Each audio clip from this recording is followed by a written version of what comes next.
이 새벽을 주님과 3부 돌아왔습니다. 크리스천 헤럴드는 신문을 시작으로 라디오, 이제는 공중파 채널인 18.88을 통해 텔레비전으로도 함께 하실 수 있습니다.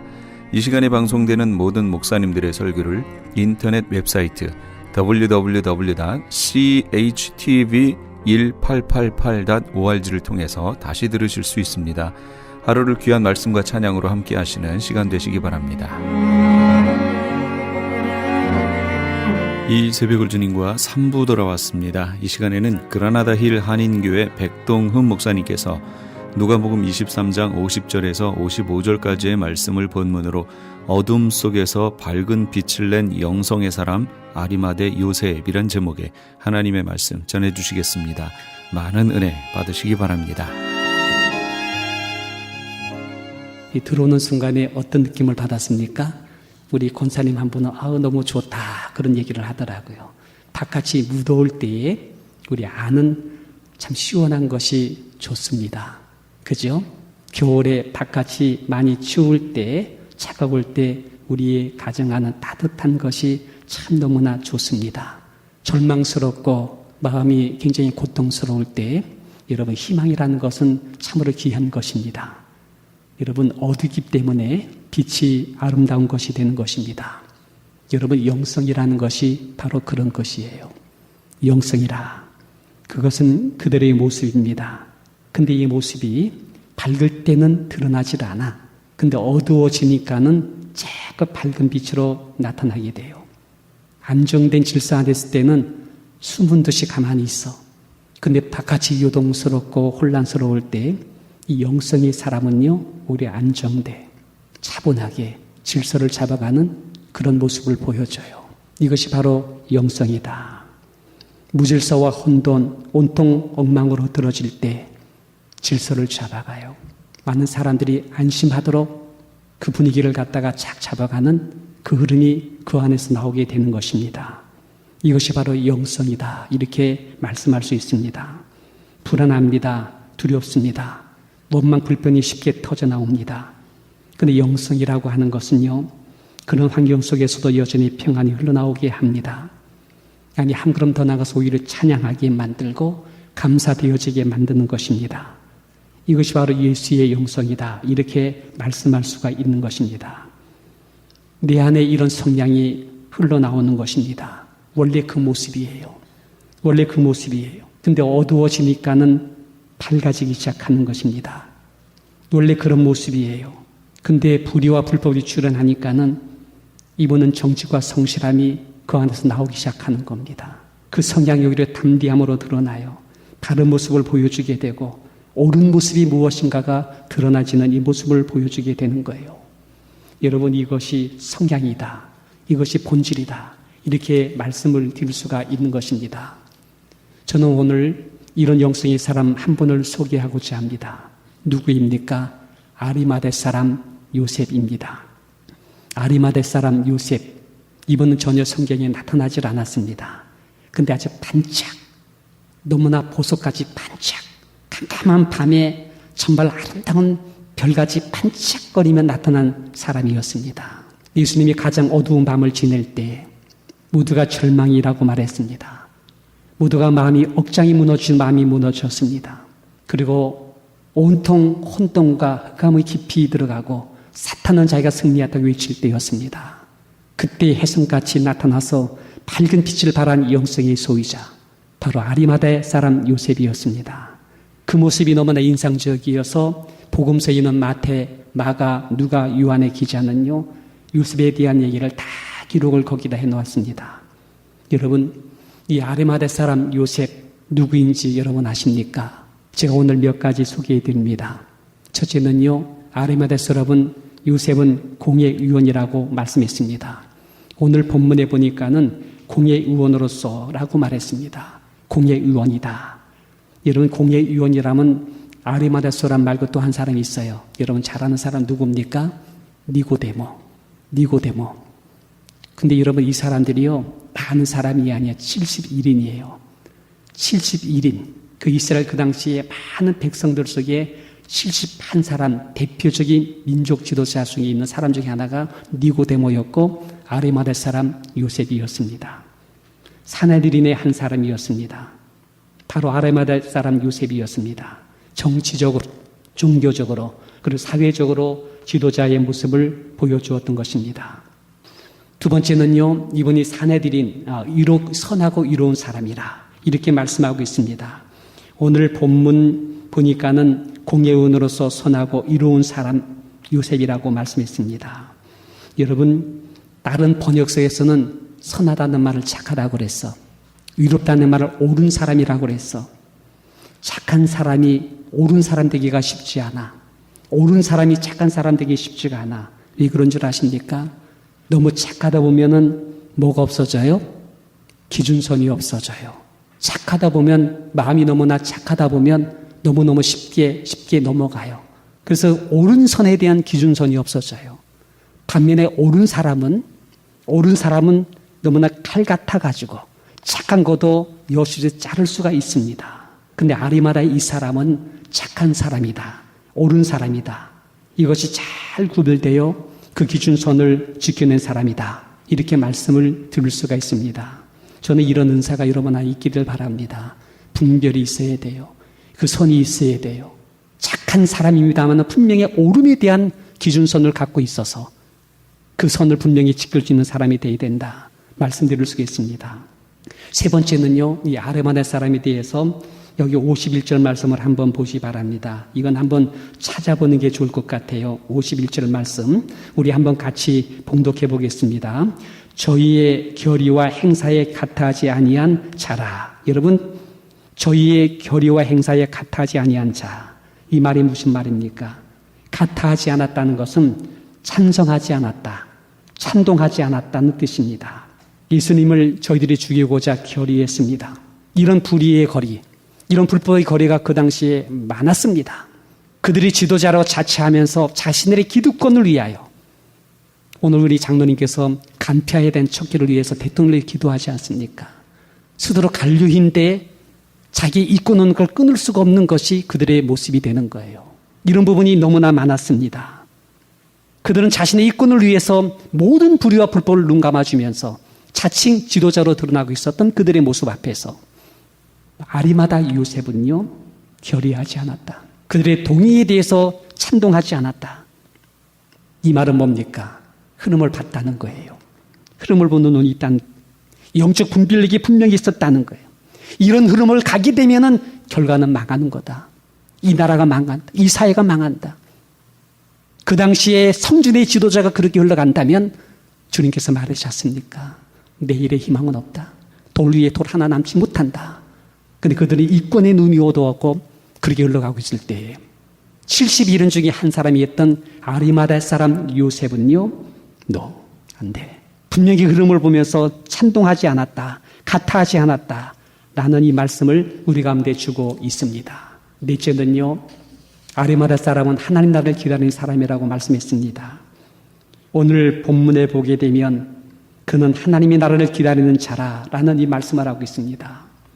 여러분 하나님 나라를 참으로 기대하고 있습니까? 그 나라가 임하기를 속히 사모하고 있습니까? 저는 그 마음이 있어요. 그 마음이 간절해요. 동기가 뭔지 아십니까? 땅이 너무나 불의가 가득해. 너무나 비리가 가득해. 기득권을 갖고 있는 사람들이 아주 완고하게 강하게 굳어서 자기의 기득권을 놓지 않으려고 그래. 어려운 사람은 그 굴레에서 벗어날 수가 없어. 그 당시에 성전 보고 예수는 강도의 구리를 지적했어. 그 교회 안에 위로받을 길이 없어. 예수님께서 말하기를 의와 인과 신의 율법의 정신을 너희들 버리고 박하와 향해 11조만을 너희들 원하는구나. 하나님이 거룩한 성전을 이권으로 삼고 있어. 이런 모습 볼 때에 아리마대 사람 같은 분, 땅에서 위로받을 길이 없어. 마음이 너무나 아파. 근데 이 거대한 비리의 세력 앞에 마치 자기는 계란 같은 존재야. 그러니 메시아 빨리 오세요. 주의 나라가 속히 임하기를 저는 원해요. 이 땅을 주님께서 친히 치유하는 그날이 저는 굉장히 사모해요. 정직과 진실이 살아나고 하나님의 질서가 회복되어지며 그분의 통치가 이루어지는 그 나라. 그 나라를 얼마나 사모했는지 하나님 나라를 기다리는 자라. 이것이 바로 아리마다 사람 요셉의 모습이었다. 또 있습니다. 다섯 번째, 아리마다 사람은 누구이냐? 아리마다에 살고 있는 사람입니다. 여러분, 아리마다 여기가 어딘지 아십니까? 바로 여기가 구약에 나오는 라마라는 동네입니다. 사무엘이 태어난 고향입니다. 거기서 평생을 살면서 기도 신앙제를 범치 아니하고 내 민족과 내 백성을 위해서 내가 기도하겠다 했던 선지자 중에 선지자라고 하고, 그 당시에 요세푸스의 말에 의하면 사무엘 선지자는 모든 선지자의 스승이었다. 우리 민족의 역사의 스승이었다 하면서 추앙받은 사람이 사무엘이었다고 말합니다. 그 동네에 태어나서 그 동네에 자란 사람이 바로 아리마다 사람 요셉이었습니다. 거기에서 그는 어릴 때 사무엘의 정신을 받았어. 사무엘의 신앙훈련을 훈련받았어. 선지자의 정신이 무엇인가를 그는 훈련받았어. 그렇게 성장한 사람이었습니다. 그래서 아리마다 사람 요셉, 자기의 인격됨이 아리마다, 나의 고향에 있는 선지자 사무엘의 아름다운 그 영향을 받은 사람이다 라는 것을 그는 감정적으로 표현했다, 이렇게 말씀드릴 수 있습니다. 여러분, 이 아리마다 사람 어떤 영성을 갖고 있었을까요? 첫째는요, 드러나지 않았습니다. 근데 안으로 맑은 영을 소유한 사람이다, 이렇게 말씀을 드릴 수가 있습니다. 마태복음 27장 57절에 보니까는 저물었을 때에 아리마다 부자 요셉이라는 사람이 왔으니 그는 예수의 제자라 말씀했습니다. 예수의 제자라. 요한복음 19장 39절에도 보면 아리마다 사람 요셉은 예수의 제자이나 유대인을 두려워하여 은희하더니 라고 말씀하고 있습니다. 자신을 숨겼어요. 자신을 숨겼어요. 사실 두려워했다. 진짜 두려운 사람은 지금 여기에 당락이 나서서 빌라도에게 예수의 시신 달라고 할 사람이 아니에요. 그때 두려움이라는 것은 내가 그들과 부딪히지 않겠다. 나의 힘은 약하다. 그러니까 나는 지금 잠잠하겠다. 그런 마음을 갖고 있었을 것입니다. 드러내지를 않았습니다. 그러나 그 안에 예수의 생명을 소유했습니다. 예수를 영접하였습니다. 아버지 자녀의 증거를 갖고 있었습니다. 그리고 조용히 예수의 교훈을 마음에 담았어요. 예수님이 그때 일어난 모든 행적들과 사건들을 그는 마음을 받으면서 많은 도전을 받았어요. 예수의 삶을 배웠습니다. 예수를 닮아가기를 심히 원했습니다. 그분의 자취를 나도 따라가야지 하면서 예수 그리스도가 내 속에서 드러나기를 그는 심히 원했습니다. 그래서 스스로 제자임을 확신하고 있었습니다. 아직은 조용합니다. 아직은 드러내지 않았습니다. 근데 그 안에 영성이, 밝은 영성이 피어오르고 있는 예수의 사람이었습니다. 저는요, 우리 성도님들이 이런 모습을 갖고 있게 되기를 주님 이름으로 축원합니다. 지금 드러나질 않았어요. 그냥 조용히 주일날 교회 와서 예배드리고 있어. 그리고 예배드리고 난 다음에 은혜 받고 나면 그냥 가는 거야. 가서 여러분 조용하게 맑은 영을 가지고 내 가정에서 사는 겁니다. 직장에서 사는 것입니다. 기뻐 뛰며 주를 보며 주의 친절한 팔에 안기며 이것이 나의 간정일세, 나와 세상 없이 오직 주만이 보이는도다 하면서 거기서 지금 우리가 살고 있는 것뿐입니다. 저는 이런 성도님 되시기를 주 이름으로 축원합니다. 맑은 영을 갖고 있어요. 드러나지 않고 있어요. 겉으로는 아무것도 드러나지 않아. 근데 벌써 안에는 평강이 있어. 기쁨이 있어. 흐트러짐이 없고 유동함이 없어. 안정되어 있는 이 모습을 보여줘. 이것이 바로 우리 성도님이 되시기를 주 이름으로 축원합니다. 그리고 여러분, 이런 아리마다의 모습, 아리마다 요셉의 모습이 이런 모습이었다라고 말씀을 드릴 수가 있습니다. 근데 두 번째는요, 이런 아리마다가 어둠 속에서 빛으로 드러나기 시작했다는 거예요. 어둠 속에서 빛으로 드러나기 시작했다. 어제 다윗의 자손이여 하면서 그래 많은 사람이 예수님을 추대했던 그 무리들이요, 탐출에 넘어가지고 호산나 호산했던 그 무리들이 어느 틈에 다 사라져버리고 오늘은 예수를 십자가에 못 박아 죽으라고 외쳐댑니다. 예수를 갖다가 그렇게 믿고 따랐던 가룟 유다, 예수님이 그를 그렇게 믿어서 금괴를 맡겨주었던 격리부장했던 가룟 유다가 돈 몇 푼에 예수를 갖다가 스승을 팔아버립니다. 사랑의 기술을 하면서 예수를 갖다가 찍으면 점 찍어주면서 이게 예수님이 잡아가셔 했던 가룟 유다, 그렇게 하고서 도망가 버렸어. 그를 쫓은 사랑하는 제자들이 다 도망가 버렸어. 수제자 예수님 베드로만은 감옥에 가도 나도 함께 가도 큰 소리 쳤던 이 수제자 베드로도 예수를 부인하고, 그것도 어린 소녀들이 당신 예수의 제자지 한 그 앞에서 펄쩍 뒤로 넘어가면서 아니라고 하면서 오히려 저주까지 했던, 그리고 도망가 버린 베드로의 모습이었습니다. 근데 여러분, 예수님 그런 거 감기하지 아니하고 홀로 그 길을 걸어가는 이 모습을 아리마다 요셉이 보았습니다. 그 모습 속에 대속에 놀라운 하나님 경륜인 걸 그는 알았어요. 평소에 그런 말을 하셨거든요. 대신 죽어서 우리 모두를 살게 하려고 하는 그 하나님 놀라우신 사랑하심이 예수 안에 출렁거리는 이 모습을 그는 보았어요. 한치의 흐트러지름도 없이 오늘과 내일과 모레는 내가 내 길을 가야 하리니, 그렇게 담담하게 뚜벅뚜벅 기록된 대로 가는 그의 모습을 아리마대 사람 요셉은 보았습니다. 그리고 그렇게 죽어간 예수님의 이 모습을 보았습니다. 마음이 많이 아팠겠지요. 이 십자가에 죽어지고 버려지는 것입니다. 우리의 죄 때문에 그 피를 내어놓으시고, 우리의 저주 때문에 채찍에 맞아 상함을 받으시고, 우리의 상함과 함께 영원한 불못으로 가는 지옥 때문에 친히 그가 지옥의 쓴맛을 맛보시어서 죽음의 자기를 내어놓은 이 모습을 그가 보았습니다. 아리마다 요셉은 은혜 받은 거예요. 내가 얼마나 저주받을 존재인지, 내가 얼마나 죄인인지, 내가 얼마나 멸망으로 갈 수밖에 없는 존재를 거기서 보게 된 거예요. 큰 죄인됨을 자기는 알게 된 거예요.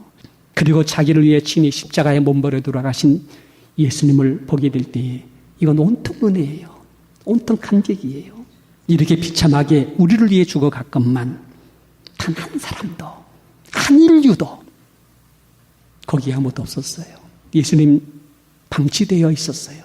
그의 신은 버려진 상태에 있었어요.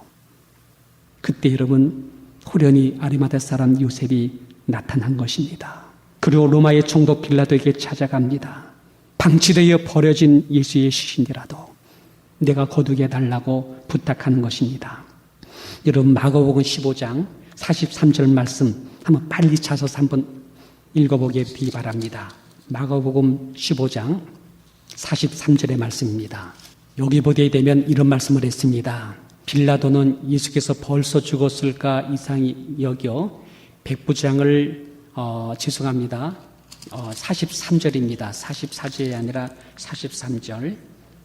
아리마다 사람 요셉이 와서 당돌이 빌라도에게 들어가 예수의 시체를 달라 하니 라는 이 말씀이 나옵니다.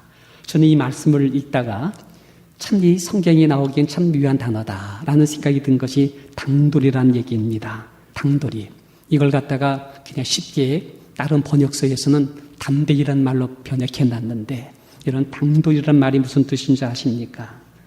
당돌하다, 당돌하게. 이 말의 뜻은요, 기가 막히다, 기가 차다. 그런 당차다는 뜻입니다. 참 기가 막히네, 저거 기차네, 근데 저거 당차네, 이렇게 내려다 보이는 뜻이 당돌하다는 것입니다. 저거 당차게 요구하네, 어른 앞에서 어린아이가 당돌하게 대드네, 기가 차네, 기막히네, 근데 굉장히 당차구만, 이런 얘기입니다. 여러분, 지금입니다. 감히예요, 감히. 어느 완중이라고 그렇게 함부로 다가가 예수의 시체를 거두어 달라고 말하는 것입니까? 근데 여러분, 영성의 사람은 이때 이렇게 드러난다는 거예요. 드러나게 된 줄 믿기를 바랍니다. 어두울수록 맑은 영성의 사람은 그렇게 드러난다는 것입니다. 보세요, 여러분. 분위기는 험악합니다. 굉장히 살벌합니다. 굉장히 거칠고 위협적입니다. 근데 여러분, 이런 환경의 분위기 속에서 맑은 영성의 사람은 안으로 평강이 스며들어 있어요. 안정이 있어요. 흔들림이나 유동함이 없어요. 그리고 여러분, 그런 환경을 향하여 당돌해지는 거예요. 당돌해지는 거예요. 로마의 총독 갈료를 찾아갑니다. 빌라도를 만나자고 합니다. 감히 빌라도 앞에 나섭니다. 그리고 예수의 시신을 거두어 달라고 말합니다. 어디서입니까? 어디서 함부로 옵니까? 감히 그렇게 할 수 있습니까? 근데 아리마다 손 요셉은 흔들림이 없어요. 평안한 모습이 있었어요. 그 안에 성령의 도우심이 있었어요. 맑은 영이 그 안에서 있었기 때문에 그런 위압적인 분위기, 거칠은 분위기, 그 분위기가 상당히 살벌한 분위기일 수 있을지라도 그런 위압적인 분위기에 눌리지 않는 거예요. 당찬 겁니다. 당차게. 그런 분위기 속에 당차게 가서 당당하게 이야기를 하는 것입니다. 이게 아리마다의 요셉의 영성이었어요. 예수님 말씀하셨습니다. 사람이 너희를 회당과 정사 잡은 이와 권세 있는 자 앞에 끌고 갈 때에 너희가 무엇으로 대답하며 무엇을 말할 것인지 염려하지 마라. 마땅히 할 말을 누가요? 성도님께서 너희에게 그때 가르쳐 주겠다. 성령께서 그 안에서 받쳐준 겁니다. 그 분위기는 상당히 험악하고 그것이 당돌한 모습일런지 모르지만 오히려 아리마다 요셉은 성령의 배후 속에서 가가지고 한마디 한 거예요. 예수의 시신 내게 주시오. 네가 장례 지내주겠습니다. 빌라도가 꼼짝 못하고 허락한 줄 믿게 되시기를 바랍니다. 세 번째는요. 아리마다의 요셉의 영성은 필요에 따라 드려지는 절대 헌신이 있었다는 것을 기억하게 되시기 바랍니다. 여러분 예수의 시신 이제 버려지게 되어 있습니다. 어쩌면 아무데나 매장당할 수가 있고 그 당시 종교 지도자들은 치밀했기 때문에 십자가에서 거두어내린 예수를 갖다가 완전히 그 행방불명시킬 수가 있었어요. 소가시킬 수가 있었어요. 더 이상 예수에 대한 잡음이 생기지 않도록 완벽하게 처리하려고 계획했을지 몰라요. 그런데 여러분 아리마다 사람 요셉이 먼저 손수 친 겁니다. 먼저 빌라도를 찾아간 겁니다. 빌라도의 허락을 받은 것입니다. 그 시신은 아무도 건들지 마라. 이 사람만이 오직 시신을 갖다 처리할 수 있는 특허를 그에게 준 겁니다. 인장 찍어서 준 거예요. 건들지 못했어요. 이때 몇 명의 여인이 함께 있을 것입니다. 거기에 니고데모 할아버지도 함께 있었어요. 온통 피투성이고 상처투석해진 예수님의 시신을 닦아드립니다. 니고데모 할아버지가 모량과 침향 섞은 그 뭡니까? 그늘 갖다 100근이나 가져왔습니다. 30kg 양이라고 말합니다. 그걸 갖다가 그 뭡니까? 향기와 그리고 기름을 부으시면서 예수의 시신을 다 닦아드리고 세마포로다가 예수님을 감싸게 됩니다. 요한복음 19장 40절에 보니까는 유대인의 장례법대로 그 향품과 함께 세마포로 쌌다고 말합니다. 여러분 이것이 아리마다 요셉이 자신이 예수님께 드려지는 헌신의 모습이었습니다. 그리고 나서 자기의 돌로 판 무덤을 갖다가 예수께 안치하도록 넘겨드리는 모습을 볼 수가 있습니다. 이거를 이렇게 놓고 난 다음에 여러분 아리마다 사람 요셉은요 싹 사라졌어. 그 다음에 전혀 성경에 무엇을 얘기한 것이 없습니다. 이 말이 뭡니까? 요셉은 숨어들은 것입니다. 또 자신을 갖다가 조용히 드러내지 아니하고 숨긴 거예요. 잠잠하라고. 그렇게 하지 말라고. 나를 드러내지 말라고. 그 제자들과 여인들에게 다 얘기한 다음에 그는 조용히 숨어든 것입니다. 여러분 이것이 예수 믿는 사람들의 영성이라는 것을 믿게 되시기를 바랍니다. 주님 이름으로 축원합니다. 진짜 맑은 영성의 사람들의 모습은 이렇다니까요. 여러분 어두울 때 빛으로 드러납니다. 꼭 필요할 때에 섬김을 줍니다. 다 줍니다. 어린 소재에게 냉수 한 컵 주었는데 거기로부터 가장 귀한 것, 소중한 것, 아니 차라리 이 목숨까지도 주의 뜻으로 내어줄 수 있는 것이 바로 이 영성의 사람입니다. 저는 여기 여러분들 우리가 지금 여기 이렇게 있습니다. 장로님, 권사님, 집사님, 우리 젊은 형제 자매들 우리 있어요. 근데 여러분 지금 여러분 별것 아닌 것 같지요? 만약에 내일에도 이 땅에 핍박이 오고 교회가 문을 닫아버리고 예수 믿을래 안 믿을래 할 때 어제 여러분 안에 그 맑은 영성은요 요셉만큼이다 위대한 일을 할 수 있는 가능성이 있다는 사실을 믿게 되시기 바랍니다. 우리 성도님들 함부로 대하지 마세요. 함부로 판단하지 마세요. 우리는 질그릇 같은 존재를 얻지 못하지만 그 안에 누가 있어요? 복 이룬 주님께서 우리와 함께 하신 줄 믿기를 바랍니다. 나를 갖다가 함부로 찢지 마세요. 나를 방치하지 마세요. 주님 우리를 통해서 얼마든지 꼭 필요하고 위대하게 쓰임받을 수 있는 우리의 모습인 줄 믿게 되시기를 바랍니다. 이것이 여러분 영성의 모습이에요. 조용히 숨습니다. 내색 한 번 안 하고 생색 한 번 안 하고 자기 영광 전혀 드러내지 아니하고 이름 없이 빛도 없이 조용히 숨어지는 이 모습을 보여준 것입니다. 제 말씀을 마칩니다. 왜 그랬습니까? 아리마다 소랍 사람 요셉이 왜 그랬습니까? 이것이에요. 주님께서 내게 베풀어 주신 것을 생각할 때에 주께서 내게 베푸신 그 은혜를 생각할 때에 이건 아무것도 아니지요. 주게 받은 그 사랑을 내가 생각할 때에 이건 참으로 아무것도 아니지요. 온통 은혜예요. 온통 감사해요. 주께서 주신 은혜에 난 말할 수 없네. 내 영혼 즐거이 주만 따르겠습니다. 내 삶을 온전히 드리겠습니다. 이 감동이에요. 감동입니다. 아리마다 요셉의 위대한 정신 우리 것이 되시고 내 것이 되시길 바랍니다. 아리마다 사람 요셉은요 손살에 쳤어요. 손살에 쳤어요. 너희들을 나를 내세우지 마. 오직 모든 영광은 하나님께 돌리자고. 하나님께 돌리자고. 나도 주의 은혜 생각할 때는 감격밖에 없다고. 그래서 자기는 숨어 들어가는 거예요. 하나님 나라에서 유명한 사람인데 무명인으로 살고 있는 이 모습을 보여준 것이에요. 우리 성도님들 이런 아리마다의 아름다운 맑은 영성을 배우게 되시기를 주님 이름으로 축원드립니다. 지금까지 그라나다 힐 한인교회 백동흠 목사님께서 귀한 하나님의 말씀 전해주셨습니다. 그라나다 힐 한인교회는 만 341 우들리 애비뉴 그라나다 힐에 위치하고 있습니다. 이 시간 방송 들으시고 신앙상담을 원하시는 분은 전화 818-360-1339 818지역 360-1339번으로 문의하시기 바랍니다.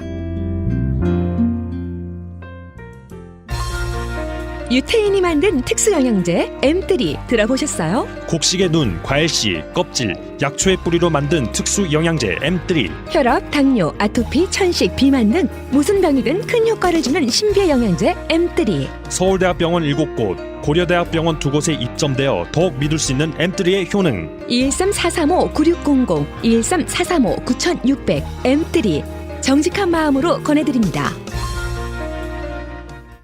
아니 당신 미장원 다녀왔어? 헤어스타일이 확 바뀌었네.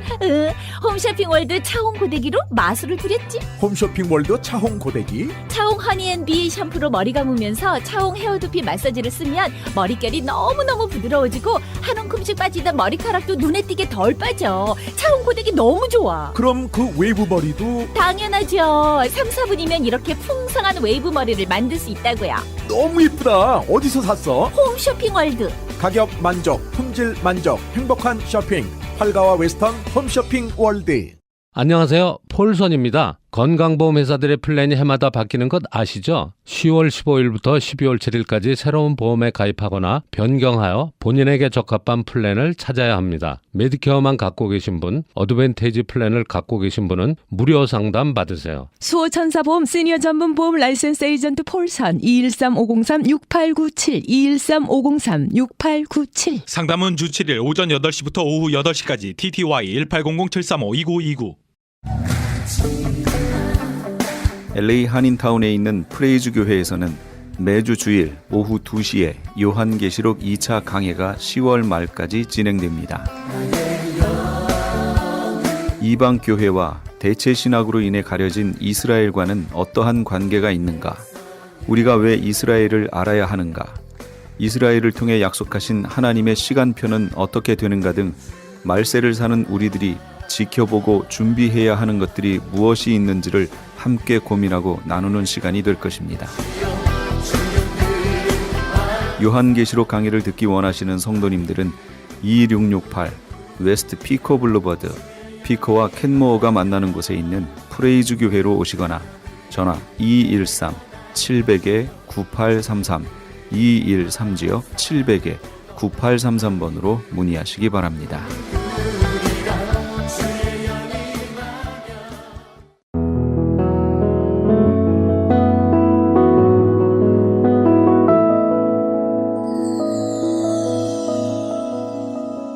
지금 여러분께서는 AM 1650과 인터넷을 통해 미 전역과 전 세계로 방송되는 크리스천 헤럴드의 이 새벽을 주님과 3부 함께하고 계십니다. 방송 시간과 설교 편성표는 크리스천 헤럴드 신문 주간 편성표나 홈페이지 CHTV1888.org에서 확인하실 수 있습니다. 계속해서 이 시간에는 나성 서부교회 서건오 목사님께서 사사기 6장 11절에서 16절까지의 말씀을 본문으로 큰 용사여 일어나라 라는 제목의 하나님의 말씀 전해주시겠습니다. 많은 은혜 받으시기 바랍니다. 하나님은 약해도 우리를 쓰실 수 있습니다. 약해도 쓰임받을 수 있다는 것이 오늘 저와 여러분들에게 소망이지 않습니까? 위로지 않습니까? 감사의 제목이 아닙니까?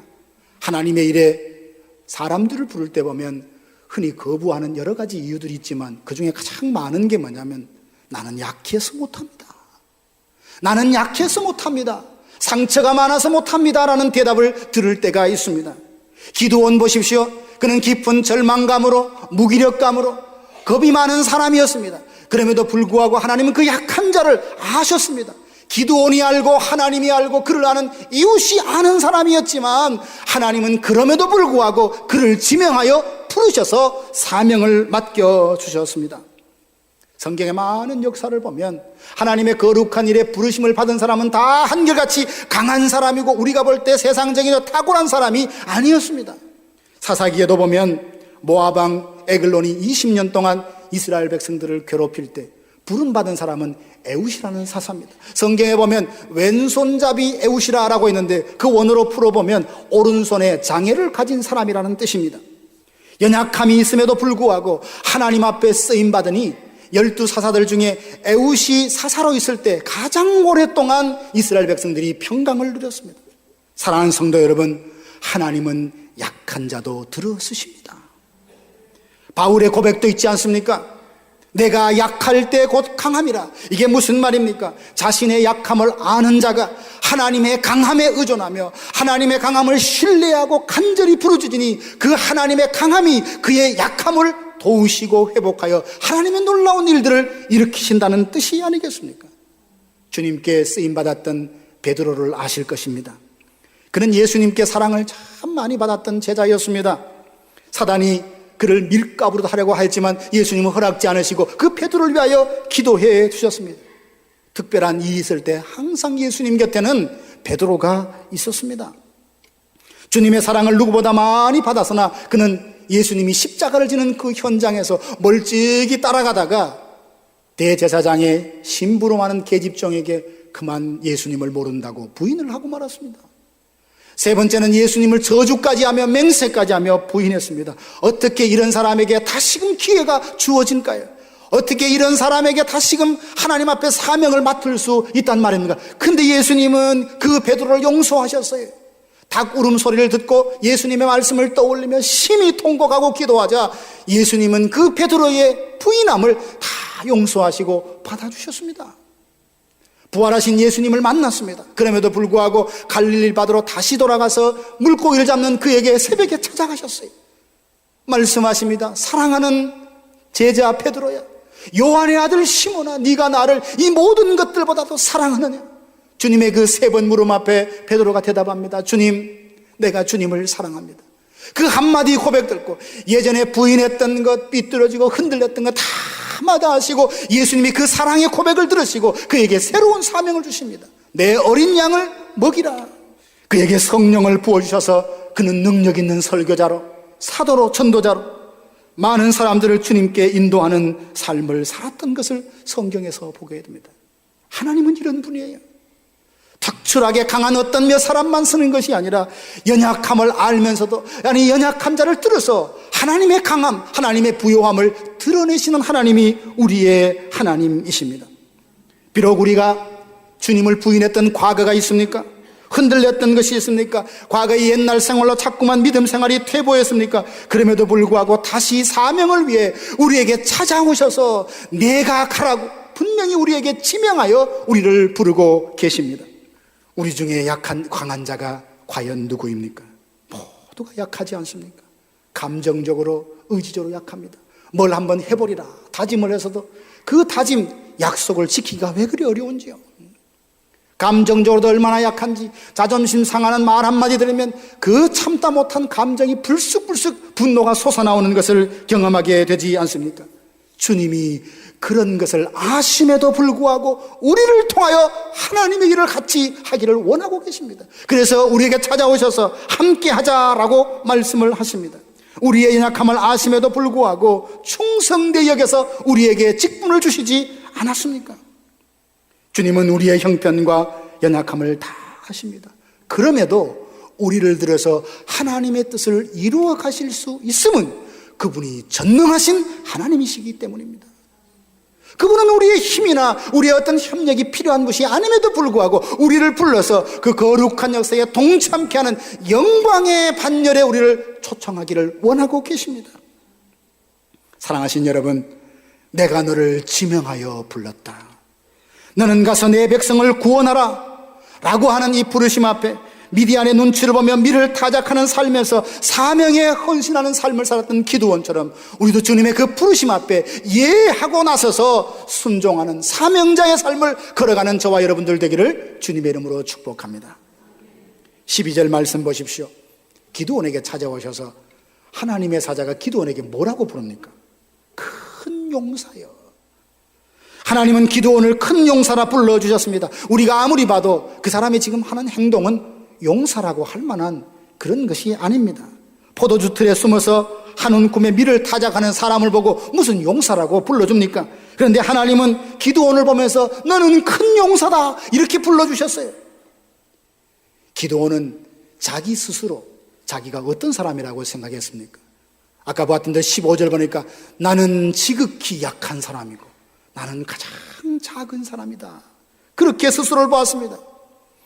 자기 스스로가 자기를 볼 때는 나는 약한 사람이요 나는 작은 사람이라는데 하나님은 그를 보시며 너는 큰 용사다 이렇게 말씀을 해주고 계십니다. 여러분, 우리 사람이라는 나라는 존재는 실존은 하나입니다. 그러나 나를 두고 여러 사람들이 다르게 말하지 않습니까? 나 스스로가 생각하는 내가 있고 다른 사람이 생각하고 판단하는 내가 있습니다. 때로는 내가 생각하는 나에 대해서 지나치게 부정적으로 스스로를 바라보는 것을 자존감이 낮은 사람이라 그렇게 말합니다.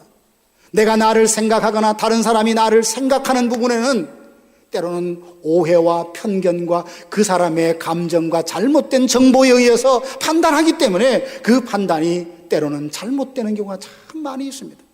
얼마나 많은 사람들이 다른 사람의 판단과 결과에 대해서 상처를 입을 때가 있습니까? 나는 최선을 다했는데 다른 사람은 나를 게으른 사람이라고 본다면 속이 얼마나 상하겠어요. 나는 성실했는데 다른 사람이 게으르다고 말하고 불성실하다고 한다면 얼마나 마음에 낙심이 되겠습니까? 나에 대한 스스로의 판단이나 다른 사람의 판단을 무시할 수는 없지만 그것이 하나님의 판정처럼 전적으로 거기에 매여서 낙심할 필요도 없습니다. 사랑하신 여러분, 우리는 언젠가 모두 다 하나님의 심판 앞에서 우리의 삶을 다 우리의 입술로 고백하며 판단받을 날이 있을 것입니다. 근데 그 하나님은 기드온을 어떻게 보셨습니까? 숨어서 밀을 타작하는 겁쟁이구나 그렇게 보시지 않았어요. 너는 지금은 숨어서 밀을 타작하는 사람일지 모르지만 300명을 데리고 13만 5천이라는 미드안 군대 속에서 이스라엘을 구원할 자다, 큰 용사다, 하나님 이렇게 보아주셨습니다. 하나님께서 처음에 이 말을 하실 때에 기드온이 어떤 마음을 가졌을까? 어쩌면 하나님이 나를 좀 비웃으시나 조롱하나 그런 생각이 안 들었을까요? 우리도 자신의 약함을 너무나 잘 알아요. 자기의 부족함을 알아요. 그런데 우리를 그냥 극되게 칭찬을 하게 되면 왠지 자신이 놀림받는 그런 느낌을 가질 수 있지 않겠습니까? 포도주 틀에서 숨어서 밀을 타작하는 그를 보며 큰 용사라 하신 것이 하나님이 잘못 판단하신 겁니까? 결코 그렇지 않습니다. 하나님은 때로는 사람의 눈으로 지금은 부끄럽고 두려워서 숨어서 타작하지만 내가 너와 함께하면 너를 통하여 큰 용사로 일으켜주겠다, 큰 용사가 되게 해주겠다는 약속의 말씀이 바로 큰 용사여 이 호칭 안에 다 담겨져 있습니다. 하나님께서는 세상의 죄악이 관영함을 보시고 사람들의 생각이 항상 악한 것을 보시고 이 땅에 사람을 지으신 것을 한탄하신 다음에 홍수로 다 쓸어버릴 계획을 만드셨습니다. 그리고 그 중에 노아라는 사람을 선택하셔서 그 가정을 구원하기로 계획을 하셨습니다. 근데 하나님께서 노아를 부르시고 방주를 만들라라고 하셨는데 그 방주가 아이들 장난감도 아니고 선반에 올려놓을 수 있는 장식품도 아니고 이게 간단한 문제가 아니지 않습니까? 그는 방주를 본 적도 없습니다. 배를 만든 적도 없어요. 본 적도 없습니다. 이런 그에게 하나님께서 방주를 말씀하시는데 무려 그 방주가 2만 톤이라는 큰 배입니다.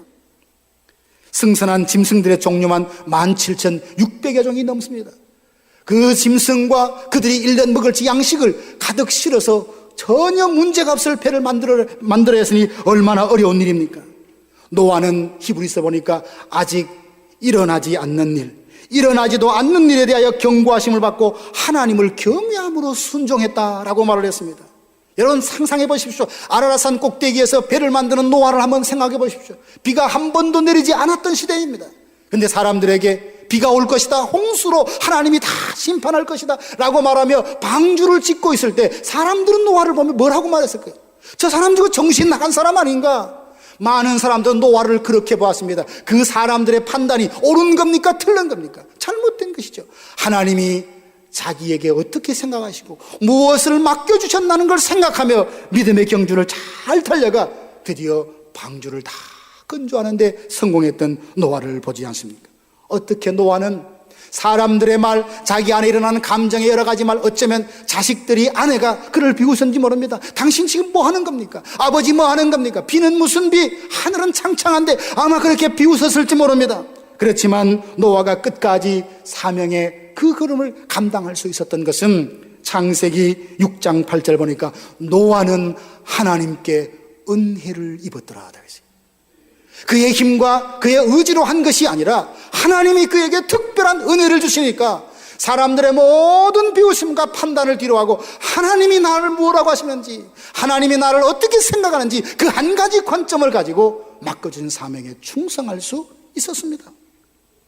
하나님께서 노아의 마음에 은혜를 주시니까 한 번도 경험하지 않았던 그 일들을 감당함에도 두려워하지 않았습니다. 사람들에게 놀림받는 거 참 싫은 것 아닙니까? 놀림받는 게 얼마나 괴롭습니까? 그러나 하나님의 은혜가 노아에게 임하니 사람에게 놀림받는 것보다 하나님 앞에 불순종하는 것이 훨씬 더 두렵다는 것을 노아가 알게 된 거예요. 우리는 종종 하나님이 우리에 대해서 어떻다라고 하는 말씀을 듣기보다는 사람이 나에게 이렇다라는 말을 얼마나 빨리 받아들이고 빨리 이렇게 캐치하는지 몰라요. 하나님은 너는 용사다, 너는 무엇이든지 가능하다고 수없이 말씀하지만 사람들이 너는 쫄장보다, 너는 아무것도 아니다 하면 그 말을 덥석 받고 낙심하고 좌절할 때가 얼마나 많이 있는지요. 나는 약하고 나는 작은 자라며 끝까지 고집한, 이것은 겸손이 아니라 겸손을 가장한 교만이 아닙니까? 이제 세상의 말, 사람의 말이 아닌 하나님의 음성을 들읍시다. 하나님이 기드온을 통해서 너는 큰 용사다 이 말씀을 하실 때에 기드온에게만 하시는 말씀이라면 성경에 왜 기록했겠습니까? 기록해서 수천 대 일어나면서 하나님의 사람들이 그 말씀을 보고 묵상하게 하신 이유는 그 말씀을 통하여 이 시대를 살아가는 성도들에게도 동일한 말씀을 하고 계시기 때문이 아닙니까? 하나님은 우리를 보고 말합니다. 너는 큰 용사다, 큰 용사다. 하나님께서 우리에게 하시는 이 음성을 아멘으로 받을 수 있기를 원합니다. 이사야서 43장 4절에 보니까 너는 내 눈에 보배롭고 존귀하다, 하나님이 그렇게 말씀하셔요. 우리가 이 시간 연습하는 차원에서 다시 한번 따라해 봅시다. 가슴에 손을 한 번 딱 얹고 한번 따라해 보십시다. 나는, 큰 소리를 해보세요. 나는 내가 생각하는 것보다 훨씬 더 멋지다. 여러분 믿으십니까? 나는 지극히 약한 사람이에요. 나는 형편없는 사람이에요. 그렇게 생각하는 기드온에게 너는 큰 용사다라고 말씀하시잖아요. 항상 자기에게 나는 내가 생각하는 것보다 훨씬 더 근사하다. 그러면 옆에 사람한테 한 번 더 하십시다. 이렇게 한번 해보시오. 당신은 내가 까무러칠 만큼 너무 멋지십니다. 한번 해보십시오. 여자분이 계시면 지혜롭게 하셔야 되죠. 남자분한테는 내가 까무러칠 만큼 멋집니다. 하지만 여자분에게 내가 까무러칠 만큼 아주 아름답습니다. 이렇게 고백하셔야죠. 들었으면 들은 분들이 또 보답을 해야 되지 않겠어요? 칭찬을 했으면 어떻게 보답합니까? 제가 까무러치게 해서 죄송합니다. 사랑하신 여러분, 우리가 이런 사람들이에요. 하나님은 지금 우리가 이렇게 보배롭고 존귀하다고, 큰 용사다고 말씀해 주시고 내가 큰 용사로 만들어 주겠다 하시는데 우리는 자꾸 손살을 칩니다. 하나님 아니에요. 하나님 몰라서 그렇지. 나 얼마나 형편없는 사람인지 몰라서 그래요. 내가 얼마나 비겁한지 몰라서 하나님 모르고 그렇게 하신 것이 아닙니다. 지금은 그렇다 할지라도 내가 너를 붙들어서 강하고 큰 용사로 세워주리라. 하나님이 그 약속이 담겨져 있는 말씀이 큰 용사요 라는 말이 아닙니까? 이제 거울을 보면서 쯧쯧쯧 바보 같은 사람아, 그런 생각 하지 마세요. 어이구, 이 거울의 세상에 이런 사람이 어떻게 이 자리에 앉아있냐고. 큰 용사여라는 이 부름이 기드온에게만 부르는 것이 아니라 예수 믿는 오늘을 살아가는 저와 여러분에게 동일하게 주시는 말씀인 줄 알고 그 말씀에 용기를 얻어서 그래 하나님이 함께 하시면 나는 큰 용사로 일어설 수 있다. 이 담대함을 회복하는 저와 여러분들 되기를 주님의 이름으로 축복합니다. 하나님은 겁이 많고 하나님께 버림받았다는 그 상태 때문에 깊은 절망감도 있고 거기서 아무것도 할 수 없다는 그런 무기력함에 빠진 기드온에게 사명을 주시고 지명하여 부르셨습니다. 그리고 그에게 큰 용사로 용기를 북돋워 주었습니다. 이게 하나님이 그를 향한 하신 일이 끝일까요? 여기까지일까요? 그렇지 않습니다. 12절 보니까 큰 용사여 여호와께서 너와 함께 계시도다. 16절 보면 내가 반드시 너와 함께 있을 것이다 라고 약속을 해주셨습니다. 하나님은 기드온에게 사명도 주시고 용기도 주시고 격려도 하실 뿐만 아니라 그 일이 가능하도록 내가 너와 동행하마 내가 너와 함께 있겠다고 약속을 해 주셨습니다. 성경에 보면 작은 일에도 염려하고 두려워하는 우리에게 하나님이 우리에게 소망을 주시는 그 말씀이 참 많이 있는데 그 중에 내가 너와 함께 있겠다 이 말씀이 얼마나 마음의 위로가 되는지요. 여러분 살면서 외로움이 뭔지 한번 경험해 보셨어요? 주변에 수많은 사람들이 있어요. 그런데 나는 혼자구나. 이 생각을 떨쳐내지 못해서 너무너무 외로워서 그 외로움에 그렇게 한번 여러분 경험해 보신 적이 있습니까? 그 경험을 해 보신 분은 하나님이 너와 함께 계시다 이 말이 그냥 울컥하고 가슴에서 뭔가 올라오는 감동의 말씀으로 다가올 수밖에 없는 것입니다. 저는 찬양하면서 큰 은혜 받는 찬양이 있습니다. 두려워 말라 내가 너와 함께 함이라 놀라지 마라 나는 내 하나님이라. 저는 갑자기 부모님이 돌아가시고 외로움이 뭔지 알았어요. 그 외로움이 싫어서 밤새도록 잠을 못 이루는 데가 참 많았습니다. 중학교 2학년 때 사람이 귀한 걸 배웠고 누군가 나를 위해서 옆에 있어주는 것이 얼마나 귀한 선물이고 소중함을 그때 하나님은 깨닫게 해주셨어요. 그런데 사람이 아니고 다 사람은 있다가 떠나더라고요. 그런데 하나님이 뭐랍니까? 나는 너와 함께 있겠다고. 제가 뭐라고요? 아무런 자격도 어쩌면 비겁하고 얼마나 게으르고 불신실하고 참 야박하기 정이 없는 그런 인간이지만 하나님 말씀합니다. 그거 알면서도 나는 너를 떠나지 않을 거야. 나는 너를 통하여 받을 영광이 있고 너를 통하여 이룰 하나님의 뜻이 있다며 떠나지 않겠다고 하시니 얼마나 감사합니까? 그 믿음과 그 감동으로 때로는 힘겹고 어려울 때도 버텨내고 견디어내는 힘이 되는 겁니다. 사랑하신 여러분, 하나님이 여러분에게 말씀하십니다. 여러분을 부르세요. 너 얼마나 약한지 알아. 너 얼마나 비겁한지 알아. 너 얼마나 미련한지 알아. 그럼에도 불구하고 나는 너를 통하여 뭔가 하고 싶어. 나는 너를 통하여 뭔가 이루고 싶어. 하나님이 그 말씀하면 놓고 하시며 너는 큰 용사야. 내가 큰 용사로 되도록 끝까지 너와 함께 해줄게. 이 말씀을 오늘 본문을 통해서 저와 여러분에게 말씀을 들려주고 있습니다. 하나님께서 함께 하신다 이 말을 가만히 묵상하면 얼마나 위로가 힘이 되는지 그 약속 안에는 이런 의미가 담겨 있어요. 지켜주겠다는 약속이 거기에 담겨져 있습니다. 한 번도 집을 떠나본 적이 없던 사람이 홀로 광야와 같은 데서 잠을 자고 여행을 한다는 것이 얼마나 두려운 걸까요? 에서는 들 사람이라 사냥을 좋아하는 사람이라서 밖에서 잠을 자고 그렇게 집 밖에 생활하는 것을 전혀 불편하게 느끼지 않는 사람이지만 야곱은 달라요. 야곱은 늘 엄마의 치마폭에 쌓여서 다니는 사람이라 집 안에만 있던 사람이라 집을 떠나면 안전지대에서 벗어났다고 생각할 뿐만 아니라 하나님에게서 떠났다는 생각을 합니다. 형을 속이고 아버지를 속여서 장자권을 얻고 나니까 형이 그냥 죽이려고 그냥 살기가 등등한 모습을 늘 지켜보니 도저히 한 집에서 살아갈 수가 없는 거예요. 그 엄마가 외가로 보내는데요. 그 야곱이 얼마나 두려웠겠습니까? 집에도 있을 수도 없고 어떻게 할 수 없어. 그래서 보따리를 사고 나가는데 첫째 날 그 광야에서 첫째 날 밤 베델 들판에서 잠을 자는데 하나님께서 꿈에 나타나셔서 말씀을 하십니다. 땅의 모든 족속이 너와 네 자손으로 말미암아 복을 받게 해주겠다.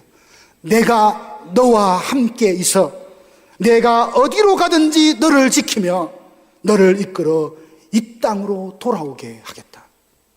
우리는 지금 실감이 안 날지 몰라요. 야곱은 얼마나 외로웠을까요? 얼마나 두려웠을까요? 무슨 성도 아닙니다. 허허벌판에 홀로 누워서 들짐승의 우는 소리를 들었을 것입니다. 얼마나 두렵고 외로웠을까요? 나는 혼자라며 억지로 잠이 들었는데 그 꿈속에 하나님 나타나서 말씀하십니다. 내가 너로 많은 민족의 복이 되는 사람이 되게 하겠다. 내가 너와 함께 있어 네가 어디로 가든지 내가 지켜주겠다. 하나님이 나타나셔서 말씀하니까 얼마나 좋았을까요? 얼마나 든든했을까요? 얼마나 감사했을까요? 하나님이 바로 이런 하나님이십니다. 이사야서 43장 2절 보니까 내가 물 가운데로 지날 때에 내가 너와 함께 할 것이라. 불 가운데 지날 때에 우리와 함께 할 것이라. 하나님이 우리와 함께 하시니까 강물이 우리를 침몰하지 못하며 하나님이 우리와 함께 하시니까 불이 우리를 태우지 못한다고 그렇게 약속의 말씀을 하고 있습니다. 사랑하신 여러분, 하나님이 함께 주마라는 그 말씀 가운데는 내가 너를 책임져 주마, 내가 너를 지켜주마라는 약속이 담겨 있으니 우리와 함께 하신다는 이 말씀이 얼마나 위로가 되고 힘이 됩니까? 하나님은 내가 가는 길을 아십니다. 여러분, 무슨 여행을 하거나 어디를 가고 싶은데 길을 모르면 참 답답하지 않습니까? 인생의 길, 내일이라는 길을 아는 사람은 아무도 없어요. 그런데 하나님만 우리 인생의 길을 아세요. 나는 네가 가는 길을 안다 하시고 우리가 원하는 정금같이 빚어지는 믿음의 그 고를 향하여 하나님께서 이끌어 가신다니 얼마나 감사하고 든든합니까? 이게 바로 하나님이 우리와 함께 하신다는 말씀입니다. 뿐만 아니라 하나님이 우리와 함께 하신다는 말씀은 우리로 하여금 승리케 하신다는 약속이 담겨져 있습니다. 16절 보니까 내가 반드시 너와 함께 하리니 내가 미디안 사람 치기를 한 사람을 치듯 하리라. 이걸 바꿔 말하면 이런 겁니다. 내가 너와 함께 하면 너는 미디안 군대를 한 사람 치는 것처럼 칠 수 있게 되리라 라는 약속의 말씀입니다. 사사기서 2장 18절 보면 하나님께서 사사들이 전쟁에서 승리하게 해주셨는데 어떻게 승리했느냐, 그 비결 하나를 소개하는데 하나님께서 그 사사와 함께 하셨고 라고 되어 있습니다.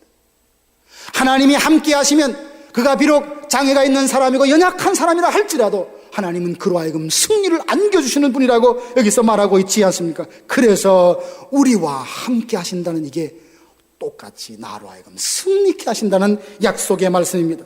하나 더, 하나님께서 함께 하시겠다는 말씀은 우리에게 맡겨준 사명을 감당하게 하겠다는 말씀입니다. 마태복음 28장 19절 20절 말씀 보면 너희는 가서 모든 민족으로 제자를 삼아 아버지와 아들과 성령의 이름으로 세례를 주고 내가 너희에게 가르쳐 분부한 것을 다 가르쳐 지키게 하라고 명령을 해 주셨습니다. 그러면서 단서를 하나 붙입니다. 내가 세상 끝날까지 영원토록 너희와 함께 있으리라. 하나님이 누구와 함께 하신다고요? 사명을 위하여 헌신하는 그 사람과 영원토록 함께 있겠다고 하십니다. 함께 있음으로 그에게 맡긴 사명을 완성할 수 있도록 하나님이 그렇게 하시겠다는 말씀입니다. 하나님이 우리와 함께 하시는 말씀이 이렇게 귀하고 은혜롭습니다. 이 말씀이 성경에 기록된 문자요 지식이 아니라 성령께서 이 시간 여러분의 신비에 새겨주는 생명의 말씀으로 와닿아지기를 주님의 이름으로 축원합니다.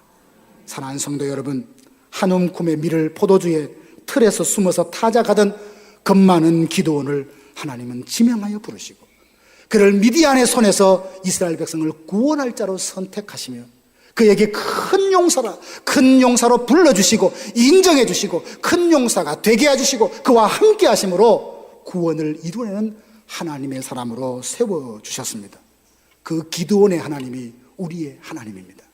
엘리야의 하나님이 우리의 하나님이십니다. 이제 더 이상 자기 자신만 바라보고 위축되고 주눅들지 말고 전능하신 하나님이 우리와 함께 하신다 약속하셨으니 우리를 큰 용사로 삼아주신다 하셨으니 그 믿음 가지고 주의 손에 붙들리면 우리 모두가 강한 자로 일어날 수 있는 줄로 믿습니다. 그 주님의 손에 붙들려서 우리 모두 우리 앞에 놓여진 사명을 함께 감당하는 교회와 성도가 되기를 주님의 이름으로 축복합니다.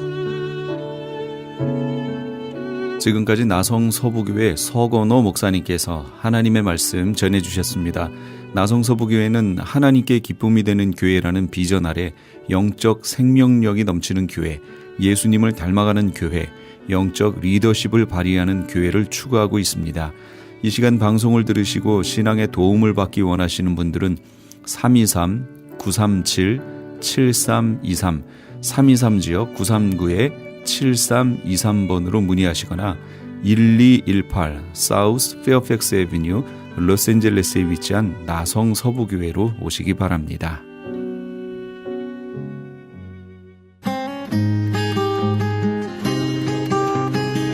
교계 게시판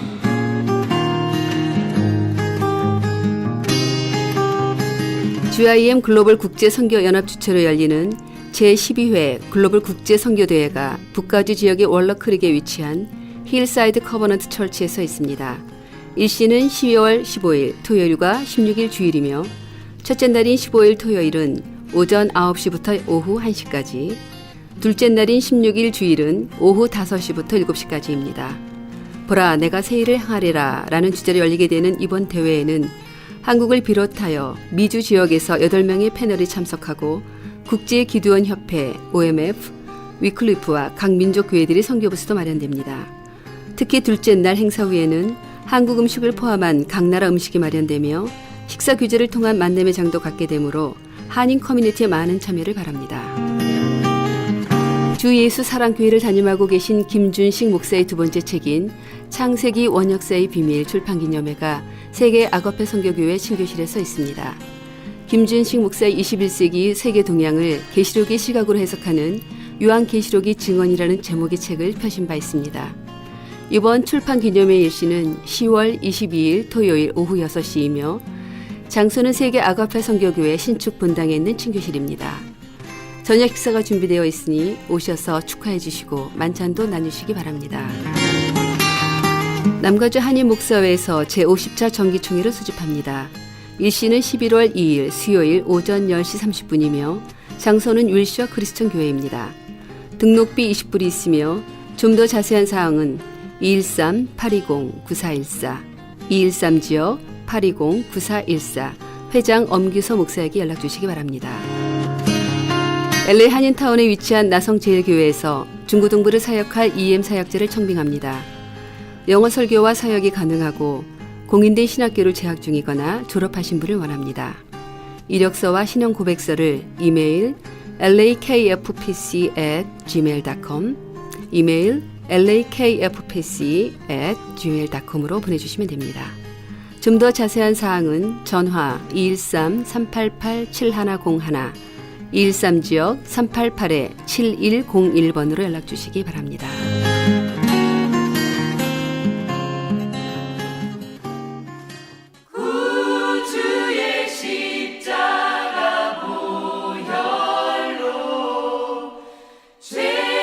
내가 지혜로운 길로 네게 가르쳤으며 정직한 첩경으로 너를 인도하였은즉. 잠언 4장 11절 말씀입니다.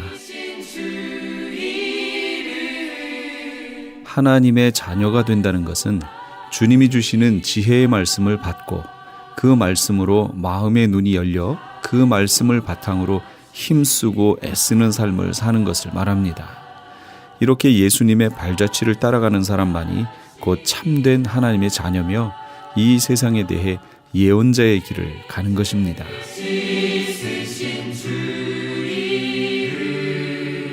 진리 되신 예수님과 함께 길을 가며 동행하시는 참으로 복된 하루 되시기 바랍니다. 지금까지 크리스천 헤럴드 방송에서 보내드린 이 새벽을 주님과의 정영철이었습니다. 고맙습니다.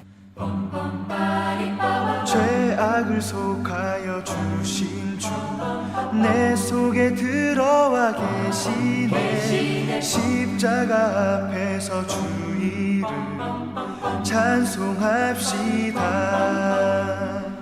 찬송합시다. 찬송합시다. 내 죄를 씻으신 주 이름 찬송합시다.